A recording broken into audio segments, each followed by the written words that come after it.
Picture this. A quiet Sunday morning, the kind where the world seems to hold its breath, and the only sound is the faint rustle of leaves outside my window. I'm standing in my kitchen, the scent of freshly brewed coffee curling through the air, and I'm staring at a tiny crack in the countertop I've never noticed before. It's jagged, almost defiant, like it's been hiding there all along, waiting for me to see it. That's when it hits me. Sometimes, the smallest flaws can unravel everything you thought you knew. My name is Anna. I'm 32 years old, and from the outside, my life looks like a polished photograph, framed and hung for everyone to admire. I live in a charming suburban home just outside the city, with a garden I tend to obsessively, and a front porch that's always ready for lazy summer evenings.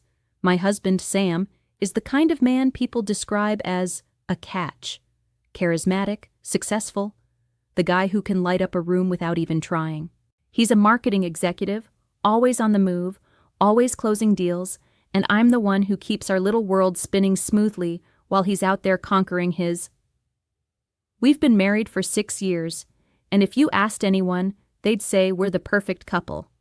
The kind who host dinner parties with effortless grace, who laugh at each other's jokes even when they're not funny, who seem to have it all figured out. But standing here, staring at that crack in the countertop, I can't shake this strange nagging feeling. It's not about the counter, of course. It's just a piece of stone, easily fixed. No, it's something deeper, something I can't quite name yet. Maybe it's the way Sam's been coming home later and later, his excuses piling up like unread emails. Or maybe it's the way I've started filling my days with routines just to keep myself from thinking too much, watering the plants, reorganizing the pantry, scrolling through social media for hours on end. I've built this life with such care, brick by brick, and yet, there are moments when I feel like I'm standing on the edge of something I can't see. I tell myself it's nothing, just the ebb and flow of a long-term relationship. After all, no marriage is perfect, right? We've had our share of challenges, like anyone else, disagreements over little things, the occasional silence that stretches too long, but we always come back to each other. At least, that's what I've believed until now. I turn away from the countertop, shaking off the thought, and pour myself a cup of coffee. The mug is warm in my hands, grounding me, and I glance out the window at the garden I've spent so much time nurturing. The roses are in full bloom, their deep red petals catching the morning light, and for a moment I let myself get lost in their beauty. I've always loved creating things, making order out of chaos. Later that day, after the morning's quiet unease had settled into the back of my mind, Sam and I pulled into the gravel lot outside Rusty's Q. The moment I stepped out of the car, the familiar scent of stale beer and chalk dust hit me, wrapping around me like an old, worn-in jacket. It's the kind of smell that shouldn't be comforting, but it is. Maybe because it's tied to so many late nights and easy laughs with Sam. Rusty's is our spot, a dive bar and pool hall on the edge of town, where the jukebox only plays songs from the 80s and the bartender knows your order before you even sit down. As we pushed through the heavy wooden door, the sounds washed over me. The sharp clack of billiard balls colliding, the low hum of conversations blending into a steady buzz, and the occasional burst of laughter cutting through it all. Neon signs flickered above the bar, casting a hazy glow of red and blue across the scuffed-up wooden floor. One of them, an advertisement for some cheap lager, buzzed faintly, like it was on its last legs, but nobody seemed to care enough to fix it. That's Rusty's for you. Rough around the edges, but it feels like home.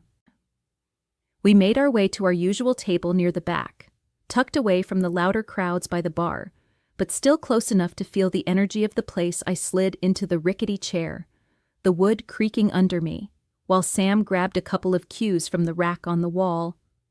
He tossed me one with a grin, already starting in on me before I even had a chance to chalk up.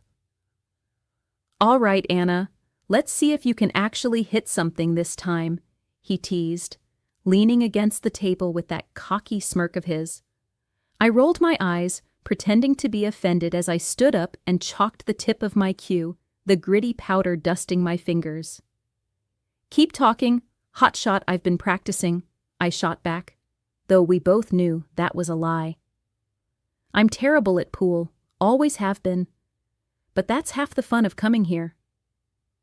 It's not about winning, it's about the rhythm of it all, the banter, the clinking of beer bottles, the way we fall into this easy routine, like we've done 100 times before. Sam racked the balls with a practiced hand, the triangle clicking into place on the green felt, and I took a sip of the cheap beer he'd ordered for us. It was cold, bitter, and just a little flat. Exactly what you'd expect from a place like this. I set the bottle down on the edge of the table, the condensation leaving a faint ring on the wood, and lined up my first shot. The cue stick felt smooth and heavy in my hands, the worn grip familiar against my palm. Overhead, the hanging lights cast long shadows across the table, making the green felt look almost like a little patch of grass caught in a spotlight. As I leaned over the pool table, squinting to aim at the striped ball I had no hope of sinking, something, or rather someone, caught my eye. At the table just a few feet away, there she was. I don't know how I hadn't noticed her before, but now that I had, I couldn't look away. She was tall, statuesque even, with dark wavy hair that spilled over her shoulders like a waterfall of ink. Her fitted black top clung to her frame, paired with jeans that seemed tailored to every curve she moved with a kind of effortless confidence, a grace that made the dingy glow of Rusty's seem almost cinematic. I later learned her name was Lila, but in that moment, she was just a stranger who'd stolen every ounce of my attention. My pulse kicked up a notch, a frantic rhythm I could feel in my throat. My hands, still gripping the cue stick, started to tremble, the wood slipping slightly against my sweaty palms. A heat bloomed in my chest, spreading fast, a sensation so raw and unfamiliar it nearly knocked the breath out of me. I've been with Sam for years, loved him in all the ways I thought I was supposed to, but this was different. This wasn't anything I'd ever felt with him, not even in our earliest, most electric days. And as I stood there, frozen mid-shot, the truth I'd been dodging for months slammed into me like a runaway train. I don't desire men the way I desire women. I've known it, deep down, for longer than I'd care to admit. I've felt it in fleeting glances, in quiet moments of longing I've shoved aside, telling myself it's just a phase, just curiosity. I've buried it under layers of routine and denial, pretending everything with Sam is fine, that I'm fine. But seeing her, this woman who doesn't even know I exist yet, it's like all those buried feelings clawed their way to the surface, raw and undeniable. I couldn't focus on Sam anymore, couldn't hear his playful jabs or register the clack of the balls as he took his turn. My world narrowed to her, Lila. Every detail of her became a fixation. The way she leaned over her table to line up a shot, her hair falling forward like a curtain, brushing against her cheek before she tucked it back with a casual flick of her fingers. The way her laugh cut through the bar's noise, bright and unself-conscious, as she joked with her friends. I watched her hands, slender but strong, as they gripped her cue with precision, her movements deliberate and smooth. My mind raced, spinning with reckless thoughts. How could I get closer to her? How could I hear that laugh up close, feel the warmth of her presence instead of just imagining it from across the room? I felt like a teenager with a crush, except this wasn't innocent or fleeting. It was a hunger, a pull I didn't know how to control. Then, as if the universe itself was testing me, her eyes met mine. I was still standing there, cue in hand, probably looking like a deer caught in headlights, when her gaze locked with mine across the smoky haze of the bar. Her eyes were piercing, a deep, searching brown that seemed to strip away every layer I'd built around myself. I felt exposed, like she could see the storm raging inside me, like she knew exactly what I was grappling with even though we'd never spoken a word. My stomach flipped, a mix of dread and exhilaration, and I couldn't look away even if I'd wanted to. The moment stretched, heavy and charged, until she broke into a small, knowing smile that sent a shiver down my spine. I don't know how long I stood there, lost in that gaze, but the next thing I knew, she was walking over.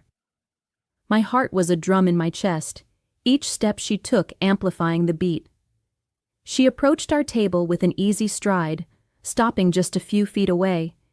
She smiled politely at Sam first, her voice smooth as she said something casual I couldn't quite hear over the blood rushing in my ears. Then she turned to me, and the world seemed to tilt. "Hey, mind if I join you for a game?" Lila's voice cut through the haze in my mind, smooth and warm, like honey dripping slow. I blinked, my mouth dry, trying to form a coherent thought while my heart hammered against my ribs. Sam chuckled beside me, oblivious to the storm brewing inside me, and said something about how they could use another player. I just nodded, barely managing a weak smile, feeling like the ground beneath me was shifting. The next hour blurred by in a mix of forced laughter and stolen glances. Every time Lila leaned over the table to take a shot, I found myself tracing the line of her shoulder, the curve of her neck, my fingers itching to reach out. I played worse than usual, missing easy shots, my focus shattered. Sam teased me about it, but Lila just smirked, her eyes catching mine with a glint of something I couldn't quite read. It was torture, being so close to her, yet so far from saying or doing anything real.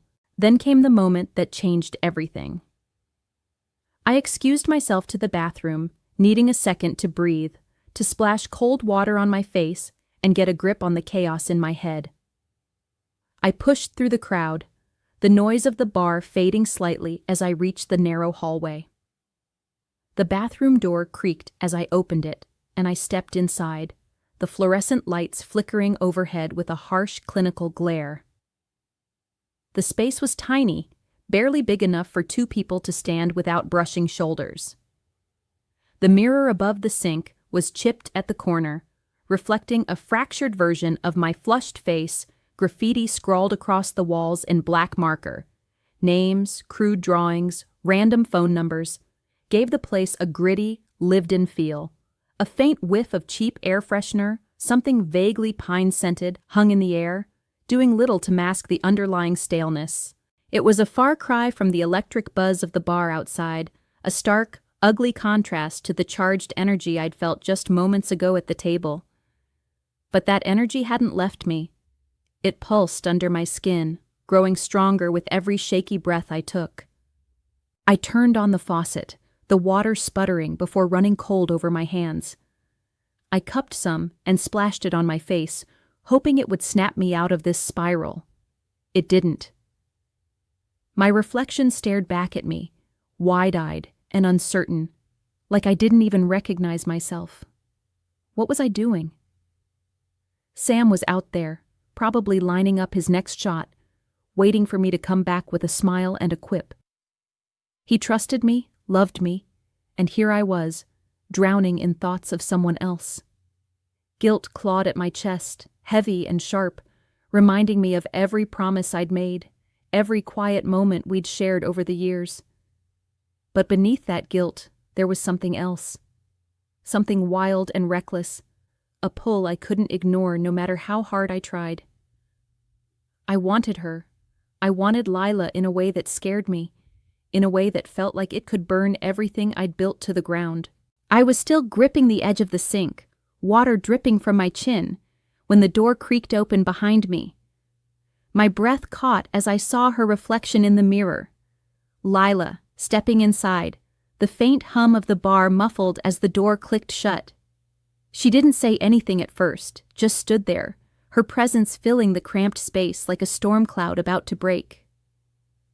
I turned slowly, my hands still damp, my heart racing so fast I thought it might burst. Her eyes locked with mine, that same piercing gaze from earlier, and I felt it again.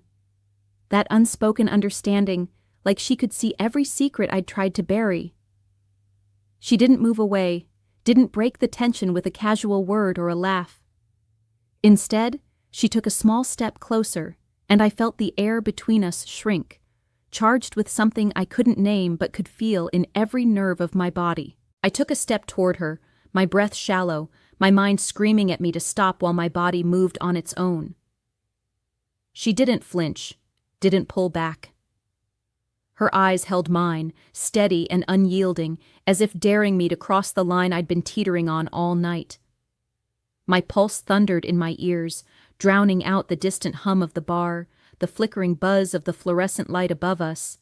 I could smell the faint trace of her perfume, something warm and spicy, mixing with the stale air of the tiny bathroom. It was intoxicating, pulling me closer even as every rational thought in my head screamed for me to turn away. But I didn't. I couldn't. Instead, I reached out, my trembling fingers brushing against her arm, the contact sending a jolt through me like I'd touched a live wire. Her skin was warm, softer than I'd imagined, and the moment I felt it, something inside me snapped. I leaned in, my lips finding the curve of her neck, kissing her softly at first, testing the waters, half expecting her to push me away. But she didn't. She tilted her head slightly, giving me more access, and that small gesture was all the permission I needed. My kisses grew urgent, hungry, as if I could pour every suppressed longing into this one stolen moment. My hand slid down her back, feeling the shape of her through the thin fabric of her top, and she responded, pulling me closer, her body pressing against mine in a way that made my head spin.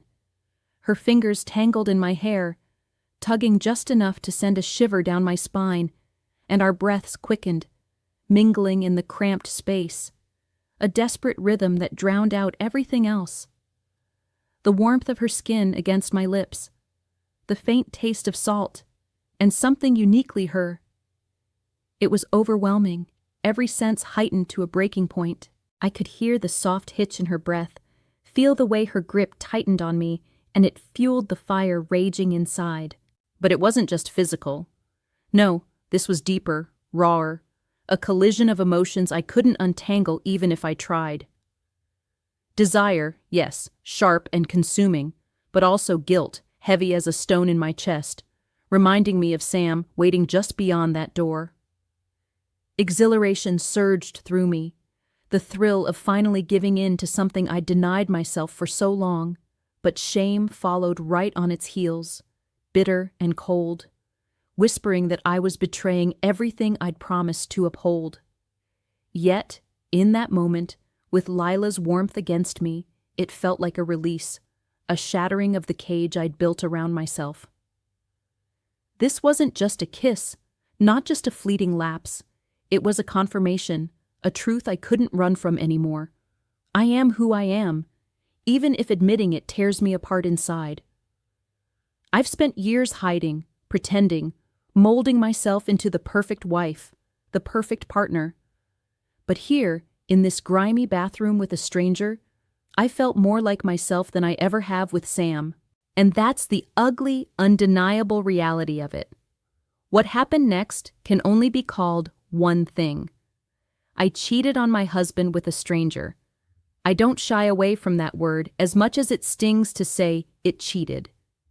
It hangs heavy in my mind, a weight I can't shake off, a label that brands me with every syllable. I crossed a line there's no coming back from, and even as the heat of the moment burned through me, I knew it. The encounter was brief, intense, a flash of wildfire that consumed everything in its path before it was over almost as quickly as it started. We pulled apart, breathless, the air between us still charged, but now tinged with something else. Reality, creeping back in like a cold draft. The muffled sounds of the bar filtered through the door, laughter and clinking glasses reminding me of the world I'd momentarily escaped. The cold tile under my feet grounded me, harsh and unyielding, and I caught my reflection in the chipped mirror. Flushed cheeks, wide eyes, a stranger staring back at me with guilt written all over her face. Lila looked at me then, her expression unreadable for a moment, before a small, knowing smile curved her lips. It wasn't mocking, wasn't cruel, but it carried a weight of understanding. As I walked back to the table that night, my legs felt like they might give out beneath me. My heart was still racing, a frantic drumbeat I couldn't quiet, and I could barely look at Sam as I slid into my seat. He was laughing about something, probably another missed shot. His face lit up with that easy charm of his. I forced a smile, my lips trembling at the edges, and nodded along as if I'd been there the whole time. "Come on, Anna, your turn," he said, handing me the cue with a playful nudge. I took it, my fingers clumsy, and somehow managed to choke out a laugh, though it sounded hollow even to my own ears. We played another round of billiards, the clack of the balls echoing like accusations in my mind. Every move I made felt mechanical, like I was a puppet on strings, while my thoughts spiraled back to those stolen minutes with Lila. Her touch lingered on my skin like a phantom, the memory of her breath against me replaying in vivid detail. I could still feel the warmth of her, the way her presence had unraveled me, and it took everything in me to keep my face neutral, to pretend I was the same Anna who'd walked into Rusty's just hours before. Sam has no idea what happened that night, and I've made damn sure it stays that way. I've buried it deep, locked it away behind a wall of forced smiles and carefully crafted normalcy. When we got home, I went through the motions, brushing my teeth beside him, slipping into bed, murmuring a soft "good night" as he draped an arm over me. But I lay there wide awake, staring at the ceiling, my mind a battlefield of guilt and longing. I wanted to confess, to let the truth spill out and shatter the silence, but the thought of seeing hurt in his eyes, of watching our life crumble, stopped me cold. So I've kept it hidden, a secret that festers inside me. Growing heavier with every passing day, I've become an expert at deception, at playing the part of the devoted wife while my heart pulls me in a direction I can't openly follow. But here's the thing I can't escape, no matter how hard I try to justify it to myself. That night with Lila wasn't a one-time mistake, a momentary lapse I could chalk up to too much beer or a fleeting curiosity. It opened a door I can't seem to close. I've always known, somewhere in the quiet corners of my soul, that I desire women in a way I've never desired men. I've felt it in the way my gaze lingers, in the dreams I wake from with a racing heart, in the ache I've tried to smother under years of pretending. And now, having tasted that forbidden freedom, even for just a moment, I can't go back to ignoring it. I've started allowing myself these secret betrayals, brief encounters, stolen glances that turn into something more when Sam's away on business trips or lost in his own world. A lingering conversation at a coffee shop that ends with a number exchanged. A late-night meetup in a part of town Sam would never think to look. Each time, I tell myself it's the last, that I'll stop before it goes too far, but the pull is stronger than my willpower. I'm meticulous about hiding it, clearing my phone history, crafting airtight alibis, making sure there's no trace for him to find. But the weight of it all is crushing me. The guilt is a constant companion now, a shadow that follows me through every mundane moment of my day. It's there when I'm folding laundry, the scent of Sam's cologne on his shirts reminding me of the vows I've broken. It's there when I'm cooking dinner, stirring a pot of pasta while my mind wanders to places it shouldn't. It gnaws at me during the quiet evenings we spend together, when he's scrolling through his phone and I'm pretending to read a book, all while my stomach churns with the fear of being caught. What if I slip up? What if I leave a message unread, a receipt in my purse, a scent on my scarf that isn't mine, unraveling the fragile web of lies I've spun to keep this secret hidden from him. Don't forget to subscribe, like, and comment if you enjoyed this story. This will help us create more engaging stories for you.